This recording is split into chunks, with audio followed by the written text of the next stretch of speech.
So let's talk about positioning in Zombicide Invader, because there are a couple of very, very unique differences compared to Black Plague or Modern. And while all of the games in that series share a similar mechanic, fighting zombies, fighting Xenos, spawn points, abominations, searching, leveling up, gear, actions, threat levels, there are some unique tweaks in Invader that, in a good way, in a very good way, catch you by surprise. And one of the important things is positioning on the spawn turns, positioning on when the Xenos activate and when they move out from the spawn points.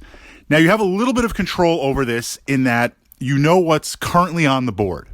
If things are far away, if they're close, are they runners or other spawns that move fast? In the case of Invader, looking at Seekers, where they're going to have two activations.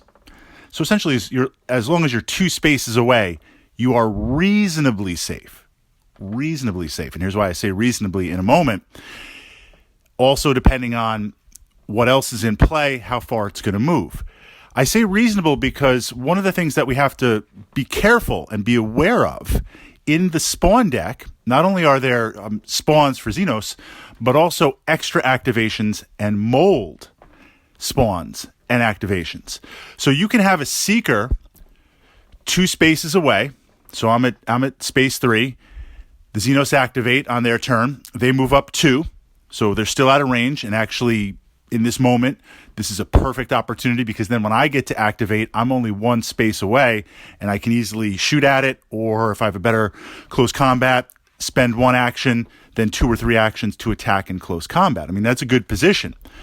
But I'm still not out of danger because there is a chance, depending on where it falls in the deck and how many cards are left, where the Seekers can get an extra activation. So in that case, if they normally move up 2, then I start my spawn points, I draw an activation card, Seeker, they move 1 space, now they're in my space, my zone, and then they attack, and I take a point of damage. So being aware at some of the fast-moving stuff that if it's close, 2 activations will get it into your zone and deal with an attack.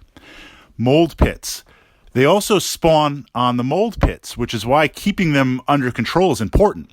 We explored in yesterday's Zombicide Tactica, Invader Tactica, the idea of what makes the abomination so scary. And on the alpha side, the fact that it hits hard, it's got a lot of life.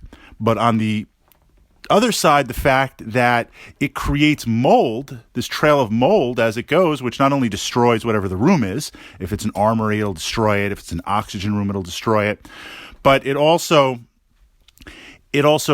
creates this mold, which if you draw a card, spawn a worker or spawn a Seeker on every mold point, and there's 6, 7, 8 mold points out, that is a massive chain of spawn. So we need to be careful, especially early on in the game when we don't necessarily have a lot of weapons yet or a lot of ranged weapons, where as you're moving through the complex, you can move by a random mold spawn point because the missions sometimes place them in different spots. You move by one of those, and now there's an activation where something spawns. It's literally right there. And there could be a potential combo of, I had this happen in a recent game where I was moving past a mold spawn point, mold pit. We were moving fast because we knew the mission was a larger map, a larger complex, and we wanted to make as much progress as possible. Usually early game, you spend a lot of action points searching and then moving out, because you can search in the beginning because the spawns are far away, the Xenos are far away. But in this case, we decided let's really spend 3 actions for a turn or 2 moving, get to the midpoint in the complex, then do a little bit of searching, and then grab the objectives and head for the exit. And we were right next to this mold pit. Okay, flip over spawn cards, flip over Seekers, mold pits. All right, we put 1 Seeker down, we put another Seeker on the other 2 mold spawn points, mold pits. Next spawn card, activate all Seekers. Now that's a 1-2 combo. And when something like this comes up in Zombicide Invader or the other Zombicide games, that's kind of the charm of it, where you're like, wow, out of all the combos, this is what's going to hit me. And I make sure to really, really shuffle the cards up all the time. So it's the mathematical fate. It's the mathematical numbers that cause that.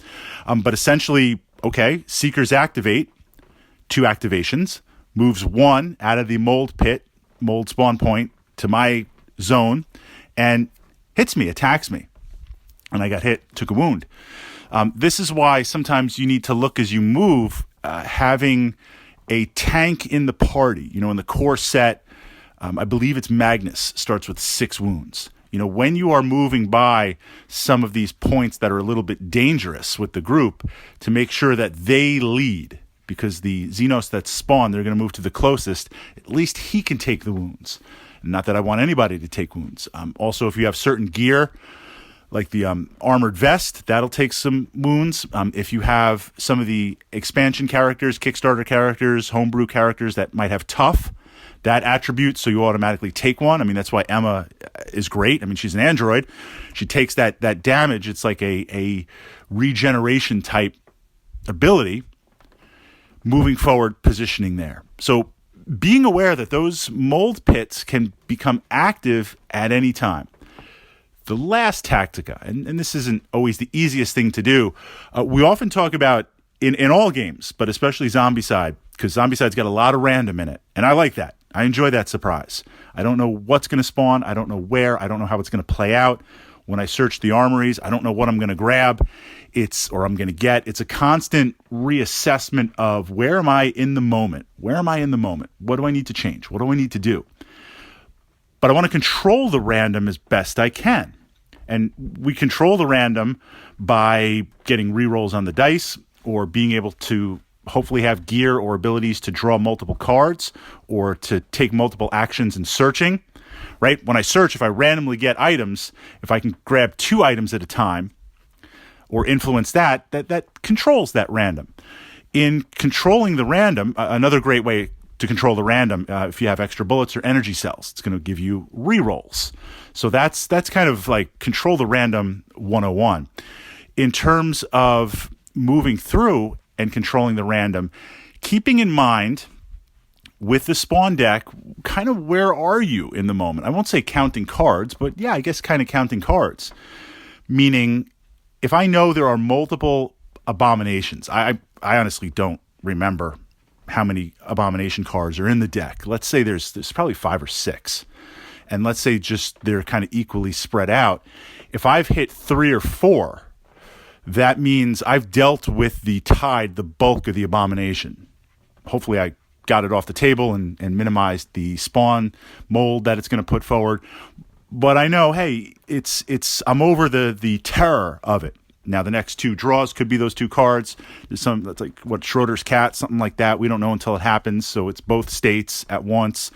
Could happen. But also, as you go through, if you have hit up and you can say, well, look, we've already gotten 2 or 3 extra activations. We've already gotten 2 or 3 mold spawn pits. And now the deck is getting smaller and smaller and smaller. Then, the odds are you've kind of moved through a lot of that. So trying to gauge by the deck what's kind of still in there. And how does that influence? It's not a fail-safe. It's not a guarantee. But again, this is kind of a way just mentally to try and control and think about that random.